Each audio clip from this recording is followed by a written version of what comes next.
mais tey parce que ñoom dafa mel ne parce que gis nga assemblée nationale tey ki nga xam ni moom mooy Mame Diarra Fam ay images yoo xam ñu ngi circulé ça devient quand même viral sax ci réseaux sociaux yi mu dem attaqué ba sax Thierno Alassane Sall mujjul woon jël parole est-ce que jàpp nga tamit ci moment bi ñu toll nii nga xam ni instant bi Sénégal ñu bari ñu ngi bàyyi xel nekk ni image yoo xam ni yu rafet la te dina taaral xëy na suñu image comme ni ñu ko waxee. Bon déjà le problème mooy su doon tas Thierno Alassane Sall dafa riposté woon coow bi ne kurus. waaw déjà moom sax instant bi annoncé nañu.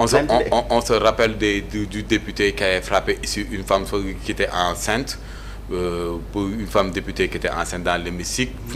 waaw ñu jàppale Amy Ndiaye ñii waaw donc ba noppi Mame Diarra Fam moom c'est une dame.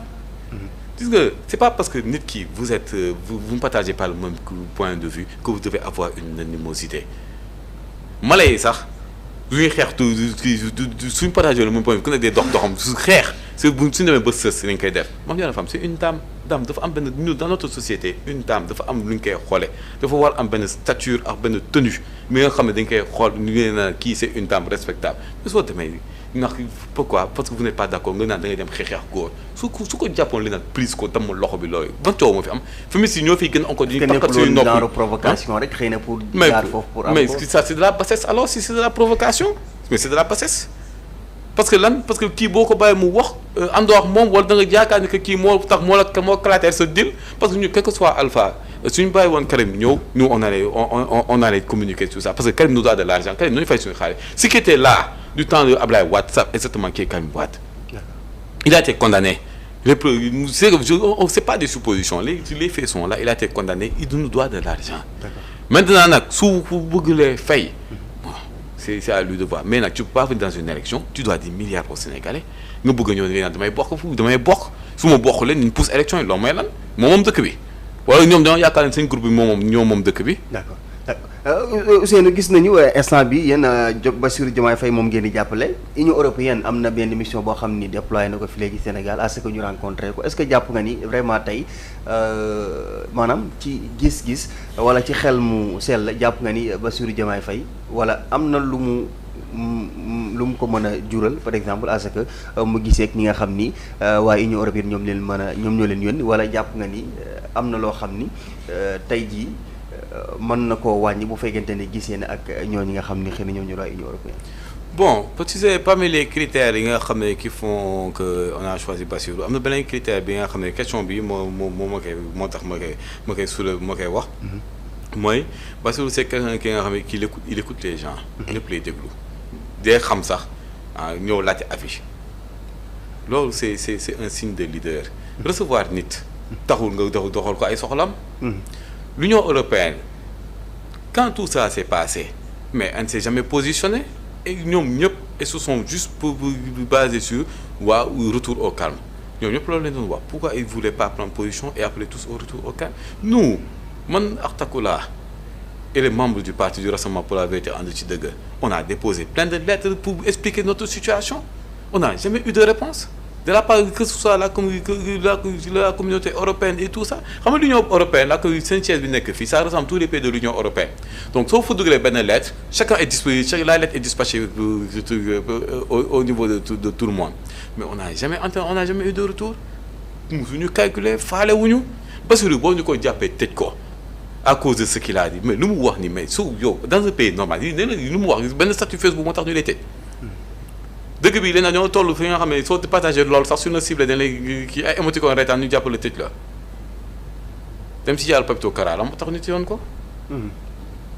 donc ñoom ils étaient où pendant tout ça que ça se passait fan lañ nekkoon mën nga leen dégg ñu wax.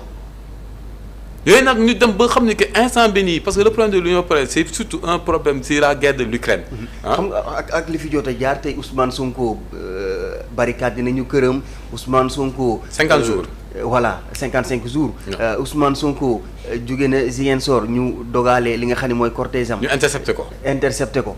Ousmane Sonko dem na palais de justice ñun on était des témoins ay grenades lacrymogènes jóg na fa. bu fàtte ni gis nañ fi tamit un préfet se transformer en agent de la circulation taxaw ci kii bi ne ko par force fi ngay jaar. fi ngay jaar alors léegi li tax ma question mooy que ni yooyu yëpp jaar fi dégguñu wala Union européenne am ci yenn taxawaay est-ce que moment bii nii jàpp nga ni c'est le moment opportun à ce que vraiment tey jii Bassirou Diomaye Faye war leen a mën a xëy na accordeel bon seen kii. am na kenn ku ne woon que l'État n'a pas d'amis il n'a que des intérêts. mooy balaa nga may dagg loolu laa bëgg ci loolu laa bëggoon dugg. l'Union européenne instant bi nii mais quel est leur intérêt au Sénégal alors la moo leen gën a sonal jamono bi c'est ça que les Sénégalais doivent se poser pourquoi ñu jékki-jékki bëgg a dugg ci biir wax bi ne non leen ak yoon dañuy rafetluñu dañoo rafetul dara Bassirou s'il n'était pas sûr qu'il allait gagner les élections présidentielles duñu dem ci moom lan moo leen sonal jamono bi li leen gën a xoj mooy la guerre en Ukraine. c'est parce que dañu yaakaar ay intérêt ci Bassirou. non donc peut-être qu'il va aller négocier ne ko non tu sais si on te laisse sortir faudra xam lan comme tu sais tubaab mën na la jàppale ci yu bëri surtout quand tu as beaucoup de pions yi nga xam ne qui sont là qui servent le système mën na la jàppale ci ba man je connais pas pour la raison pour laquelle il va aller le voir mais man je sais une chose que instant bi ñoom la guerre en Ukraine dafa leen xoj à travers le gaz ils ont besoin de gaz te le gaz du Sénégal dañ ko soxla ils en ont besoin. donc quel que soit Alpha ils en ont besoin parce que instant bi nii le GNL américain moom est en train d'actifier leur économie. La simple preuve mooy la CGT en France a déposé un préavis de 3 mois de grève c'est-à-dire que gars yi pendant 3 mois dañuy grève on va faire la grève pendant 3 mois. ñetti weer. en Allemagne dëkk bi nga xam ne moom ba mu juddoo ba léegi mosuma dégg en Allemagne grève am fa gars yi ñoo ngi grève. Pourquoi? Ils n'ont plus le gaz russe qui était le moins cher sur le marché, qui pouvait approvisionner leurs industries. Ils ont du GNL qui coûte excessivement cher, dont les infrastructures pour liquéfier, déliquéfier coûtent excessivement cher. Et ça vient des États-Unis et le prix de vente coûte excessivement cher. Dans la zone là, comme en pétrole, ils avaient dit qu'ils allaient commencer à amener du gaz à partir du Nigeria. Mais la construction de l'oléoduc prend du temps. Ils veulent incendie. D'après ma liron, faire un oléoduc qui va quitter le Sénégal pour aller directement en Europe pour approvisionner en gaz parce que le Sénégal a de très grosses quantités de gaz que ce soit offshore ou onshore. maanaam dégguma foofu nga ni dañu bëgg.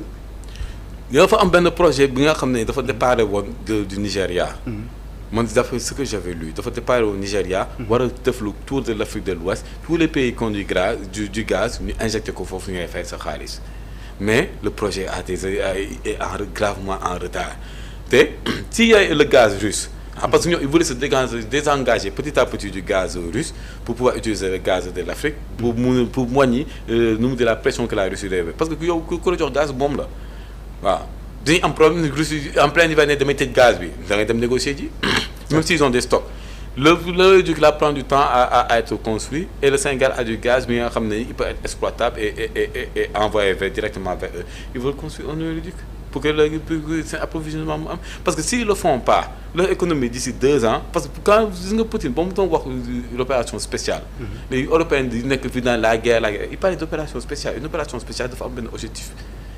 À part les terres russophones qui se trouvent en Ukraine, à peut-être donner des trucs, l'accès à la mer, ils voulaient surtout réduire la puissance de l'Europe. Et pour réduire la puissance de l'Europe, ils savaient très bien que si nous sommes en Ukraine, ils coupaient le gaz. Ils ont des renseignements sérieux qui travaillent sur ça, ils le savaient très bien. Mais l'opération spéciale incendie, ça se voit de jour en jour, c'est l'opération spéciale visée par l'Ukraine seulement, elle visait l'Europe. L'Europe est en train de s'affaiblir, elle n'a plus assez de ressources, elle a un problème de gaz. Elle n'a pas besoin de pétrole parce qu'ils sont très intelligents, ils ont anticipé sur les besoins de pétrole, ils ont dit que d'ici 2035, toutes les voitures doivent être électriques. La France a une très grosse mine de lithium, presque 75 000 voitures, ils ont fait le chiffre et le calcul peuvent être produites à partir du lithium français. Le lithium, il faut les batteries auto-électriques. Donc, ils n'ont pas trop besoin du pétrole, mais ils ont besoin du gaz pour pouvoir se réchauffer. Ils ont besoin du gaz pour pouvoir faire tourner leurs industries. Ils ont besoin surtout d'un gaz qui ne coûte pas cher. D'accord. Là, on parle